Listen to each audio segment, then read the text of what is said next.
இப்போ முக்கியமான ஒரு விஷயம் இந்த பகுதியில் என்ன பார்க்க போறோம்னா, நம்ம சேனல் பார்த்தீங்கன்னாக்கா நெறைய பட்டி தொட்டிகளா போய் ரீச் ஆயிருக்கு. மக்கள் எல்லாம் வந்து பொது வழியில கூட கேட்க ஆரம்பிச்சுட்டாங்க. ரொம்ப சந்தோஷம். உங்களுக்கெல்லாம் மனமார்ந்த நன்றிகள் நான் தெரிவிச்சுக்கிறேன். நம்ம சேனல கேட்டாலே சும்மா அதிருது இல்ல அப்படின்னு நெறைய பேர் கூட கமெண்ட் போட்டுருக்கிறீங்க. நன்றி சார். விளம்பரத்துக்காக நாங்க பண்ணல. நாங்க வந்து நாளைக்கு அரசியல்லயோ, இல்ல அதிலே நின்னு அவசியம் இல்ல. சார் அரசியல பத்தி பேசுறதுக்கு 1000 பேர் இருக்காங்க. நாளைக்கு நீங்க வாங்க கடன பத்தி பேசுறதுக்கு யாருமே இல்ல. எனக்கு தெரிஞ்ச ஒருத்தர் பக்கத்துல தான் இருக்காரு. அவங்க வீட்டுக்கா சார் போறீங்க? அங்க ஏகப்பட்ட பேங்க்காரன் வந்துட்டு போறான். போனா நம்மகிட்ட பணம் கேட்பானுங்க வாங்கன்றாங்க. பக்கத்து வீட்டுக்காரனே நுழைய மாட்றான் சார் கடன் வாங்கணும் வீட்ல. வீட்டு ஓனரா சொல்றேன். இப்பல்லாம் கண்டிஷன் வேற. என்ன கண்டிஷனு? சார் உங்களுக்கு ஏதாவது லோன் இருந்தா வீடு கிடையாது சார் அப்படின்றான். ஏன் லோன் வரவங்கலாம் வந்து போறாங்க. நெறைய வீட்ல பார்த்துருக்கோம். அதனால லோன் வாங்கிருக்கீங்களா? ஃபர்ஸ்ட் எல்லாம் வந்து பாத்தீங்கன்னா பேச்சுலருக்கு வீடு இல்லன்னுவாங்க. அப்புறம் வக்கீல்களுக்கு வீடு இல்லன்னாங்க. இப்ப லோன் வாங்குனவங்களுக்கு வீடு இல்ல. இதா வச்சிருக்காங்க. அந்த அளவுக்கு கொண்டு வந்து விட்டது தமிழகத்துல தலைவர் தாரக்கூடிய 2 பிரச்சனை. ஒண்ணு பாத்தீங்கன்னாக்கா ரெக்கவரி ஏஜென்ட் அப்படின்ற பேர்ல கலெக்ஷன் ஏஜென்ட் அவன் வந்து காலைல பேகம் பண்ணி பைக் எடுத்துன்னு கிளம்பிடுறானுங்க. இப்பெல்லாம் பைக் இருந்தா ஈஸியா வேலை கிடைச்சிரு கலெக்ஷன் வேலைக்கு. அதனால போயிடுறானுங்க. இன்னொன்னு கந்து வட்டி குரூப். இந்த செக்கை வாங்கி வச்சுட்டு பணம் கொடுத்துட்டு மக்களை ஏமாற்றி மிரட்டி கேஸ்ல போட்டு அவங்கள வட்டி பணம் வாங்குற குரூப். இந்த 2 குரூப்போட பாய்ச்சாவும் பலிக்காதுங்க. கந்து வட்டிக்கு யாராவது வாங்கியிருக்கீங்களா? சட்டப்படி ப்ரொவிஷன் என்னவோ செயல்படுத்துங்க. கந்து வட்டி தமிழ்நாடு கந்து வட்டி தடை சட்டம் என்ன கூட பயன்படுத்தப்படாம இருக்குன்னு தான் நான் சொல்லுவேன். எத்தனை பேருக்கு ஒரு மேல எஃப்ஐஆர் போறாங்க தமிழ்நாட்டில்? நான் கேட்ட கேள்விக்கு இன்னும் பதிலே வரலங்க.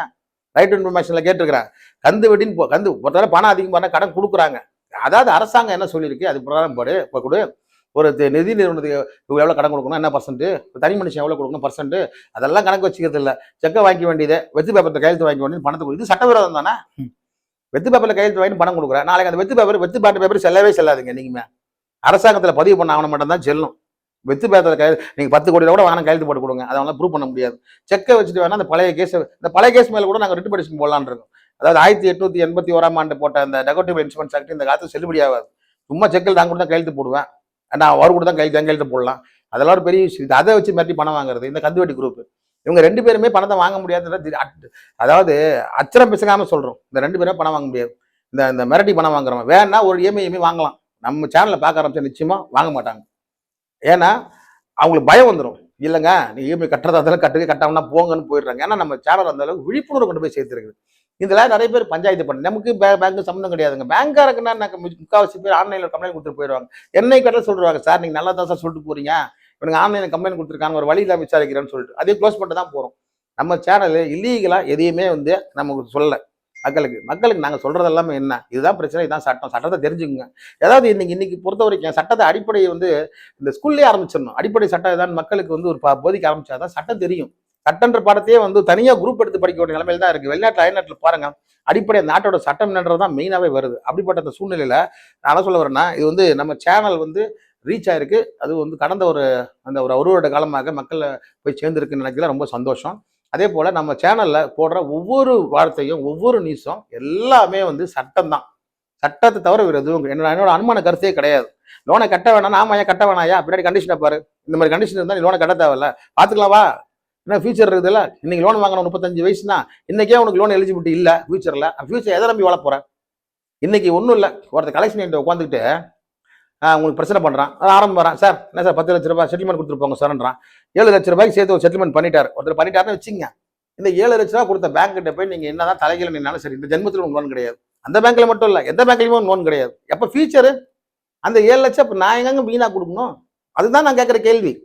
இதுல தாங்க நேச்சுரல் லா ஆஃப் ஜஸ்டிஸே இருக்குது. முதல்ல எல்லாருமே இது தப்பு, வாங்கின கண்ணு குட்டி தான் யார்கிட்ட வாங்கியிருக்கிறாங்க, புரியுதுங்களா? அதனால இந்த விஷயத்தை பொறுத்த வரைக்கும் வாங்கின கடனை கட்டித்தான் ஆகணும், வாங்கின கடனை கட்டித்தான். நம்ம கமெண்ட் செக்ஷன்ல கதறிட்டு இருக்காங்க, கதருங்க.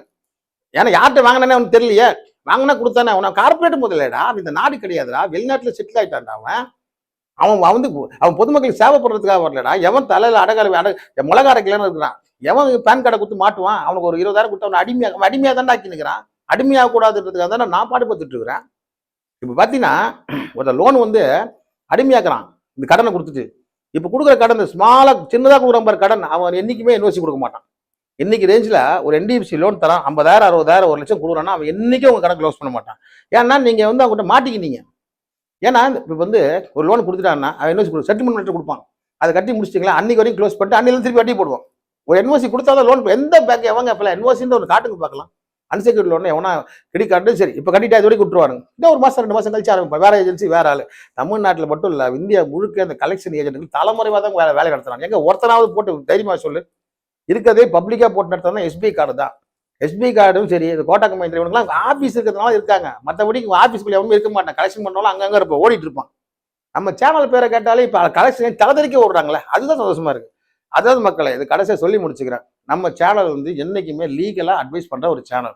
உங்களுக்கு உண்டான சட்ட வழிமுறை என்னன்றதை பார்த்து அப்பப்போ சுப்ரீம் கோர்ட் அப்டேட் என்ன, அப்பப்போ வந்து அந்தந்த ஹைகோர்ட்டில் கொடுக்குற ஜட்ஜ்மெண்ட்ஸ் என்ன, அங்கங்கே டிஸ்ட்ரிக்ட் கோர்ட்டில் என்ன ஜட்ஜ்மெண்ட் ஆகுதுங்கிறத நாங்கள் சொல்லிக்கிட்டே இருக்கோம். கலெக்ஷன் ரேட்லாம் ஒன்றே ஒன்று தான், வாங்கின கடனை கட்டாமல் ஏமாத்துறான். இதைத்தான் சொல்லுகிறாங்க. வாங்கின கடனை கட்டாமல் ஏமாத்துறான். அதே முதல்ல சொல்கிறேன், ஏமாத்துறான் சீட்டிங்கிற வார்த்தை வாயிலே வரக்கூடாது. சீட்டிங் அப்படி பண்ணிட்டாருன்னு ப்ரூவ் பண்ணோன்னா அதை ஜட்ஜி சொல்லணும். இல்ல ஒரு போலீஸ் கூட சொல்றதுக்கு இது கிடையாது, அதிகாரம் கிடையாது. ஏன்னா ஒரு போலீஸ் கூட ஒரு வந்து சீட்டர், ஒரு சீட்டிங் பண்ணிட்டா சொல்லக்கூடாது. அதிகாரப்பூர்வமா கோர்ட்ல நிரூபணம் பண்ணாதான் சீட்டிங் அர்த்தமாகும். அப்படி வாங்கின பணத்தை கட்டாம ஏமாத்தினா யாரை ஏமாத்தினா அதான் ஒரு கேள்வி. அப்பனே சுப்பனே குப்பனே ஏமாத்துறதுன்னா பணம் கட்டாம டிலிக்வன்சி இன் பேமெண்ட், அதாவது பேமெண்ட் டிஃபால்ட் ஆனது எப்படி ஏமாத்தினதா வரும். இவங்க வீட்டுக்கு போயிட்டு என்ன லோன் வாங்கணும், இவன் லோனை வாங்கன்னு சொல்லிட்டு காலில் வந்து இப்போ கூட எனக்கு ஒரு நாளைக்கு பார்த்தீங்கன்னா 200 கால் வருதுங்க லோன் வேணுமான்னு கேட்கறதுக்கு. எவ்வளவு நான் இவ்வளோ பேசுறேன், என்கிட்டயே ஒருத்தன் பண்றான். இதை விட கொடுமனா தெரியுமா, ஏன் யூடியூப் சேனல்லே பூனாவால் அட்வர்டைஸ் பண்றான், பர்சனல் லோன் வாங்குங்கன்னு.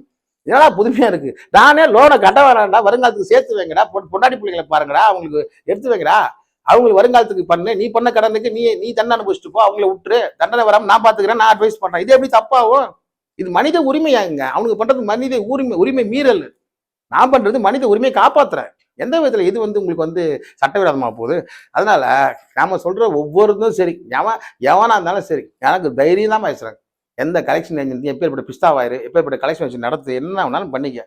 சட்டத்துக்கு உட்பட்டு நம்ம சேனல் இயங்கிட்டு இருக்கிறது பொதுமக்களுக்கு தெரியும். பொதுமக்களோட சப்போர்ட் நமக்கு இருக்கு. என்கிட்ட பிரச்சனைக்கு வரையா, வாடா வா. நான் என்ன சொல்லியிருக்கேன், என்னோட கிளைண்ட் சப்ஜெக்ட் எல்லாம் சொல்லியிருக்கேன். எவன் ஒருத்தன் அத்துமீறானோ, அடங்க மறுக்கிறானோ, எடுத்து வீடியோவை அனுப்பு, நமக்கு நான் பார்த்துக்கிறேன். எங்கள் சேனலுக்கு அனுப்பிச்சு வைங்க. அதை வந்து சட்டத்துக்கு உட்பட்டு அதில் என்ன போடணுமோ அதை மீட் பண்ணி நாங்கள் போட்டு விட்டுருவோம். எந்த வார்த்தையை மீட் பண்ணோம், எந்த வார்த்தையை போடணும், எங்கே எடிட்டிங் பண்ணி அவனை மாட்டி ஒன்று எங்களுக்கு தெரியும். நேராக என்ன பண்ணுவேன், உங்கள் வீட்டில் ஊரே ஒன்றுங்க கடைசியாக சொல்லி முடிச்சுக்கிறேங்க.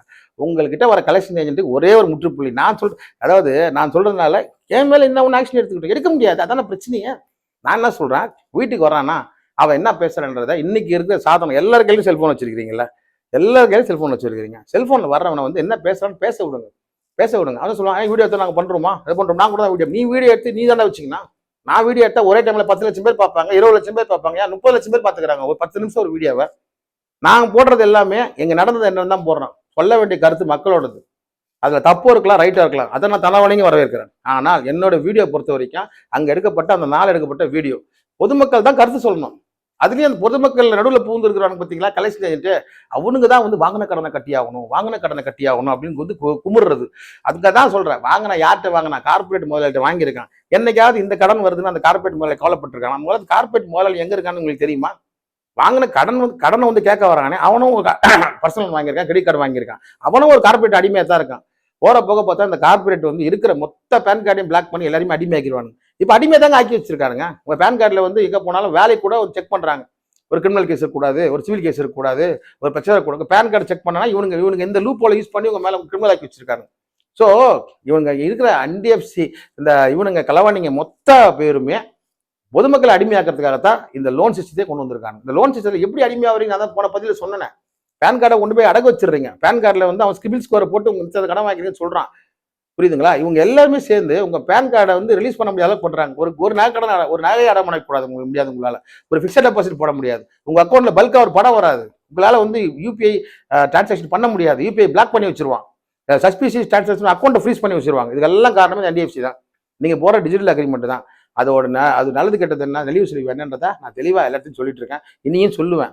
தப்புனா கூரை மேல உட்காந்து தப்புன்னு கத்துவேன். முடிஞ்சா தைரியம் தில்லுகிறவன் நேராவா என்கிட்ட வா, இல்லையா என்னோட கீழே போட்டிருக்க நம்பருக்கு எதையாவது கமெண்ட் பண்ணிட்டு போங்க.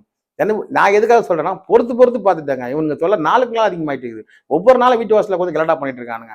நான் வந்து 1000 அவதாரம் எடுத்து ஒவ்வொரு வீட்டு வாசல உட்கார முடியும் கலெக்ஷன் தரத்தி விடுறதுக்கு?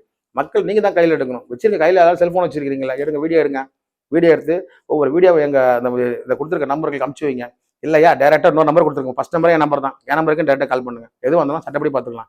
NDFC ஒழிச்சாத்தா உங்க குழந்தைங்களுக்கு நிம்மதியா வாழும். எவனுக்கு செட்டில்மெண்ட் பேர் வந்தாக்கா உங்க குழந்தை வாழ்க்கையை பாருங்க, அதுதான் முக்கியம்.